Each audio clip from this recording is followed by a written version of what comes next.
యువతకు నాయకత్వానికి దిశానిర్దేశం చేస్తూ ముగిసిన ఎన్సీసీ శిబిరం యువతకు శక్తినిస్తూ నాయకత్వానికి దిశానిర్దేశం చేస్తూ ముగిసింది. శిబిరం బుధవారం కాపల్లి జిల్లా సబ్బవరంలో ఉన్న దామోదరం సంజీవయ్య న్యాయ విశ్వవిద్యాలయంలో అద్భుతమైన పాసింగ్ అవుట్ పరేడ్ మరియు సాంస్కృతిక కార్యక్రమాలతో 10 రోజుల వార్షిక శిక్షణ శిబిరం ముగిసింది.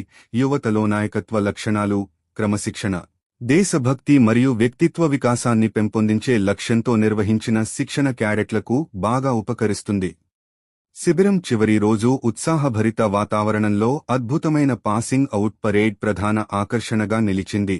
ఈ పరేడ్ను గ్రూప్ కమాండర్ మోడోర్ సుమంతరాయ్ సమీక్షించారు. 5 విభిన్న దళాలుగా పాల్గొన్న క్యాడెట్లు అత్యంత క్రమశిక్షణతో, సమన్వయంతో ప్రదర్శించిన డ్రిల్ అందరినీ ఆకట్టుకుంది. ఈ పరేడ్కు సీనియర్ అండర్ ఆఫీసర్ ఈశ్వర్రావు నాయకత్వం వహించారు.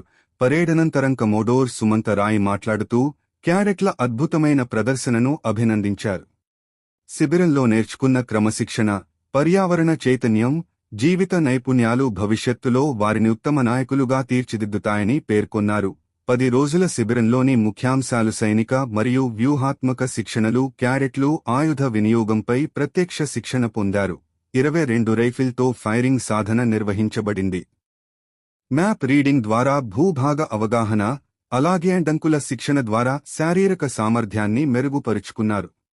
నౌకాదళ మరియు వారసత్వ అవగాహన. క్యాడెట్లు కురుసురా సబ్మెరైన్ మ్యూజియం, నావల్ మ్యూజియం సందర్శించి భారత నౌకాదళ చరిత్ర, సముద్రరక్షణ వైభవం గురించి తెలుసుకున్నారు. పర్యావరణ పరిరక్షణ కార్యక్రమాలు.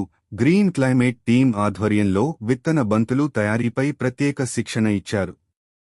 సంకల్ప ఆర్గానిక్ విలేజ్ సందర్శనతో పాటు భారీ వృక్షారోపణ కార్యక్రమం నిర్వహించి పర్యావరణ పరిరక్షణకు తమ నిబద్ధతను చాటి చెప్పారు.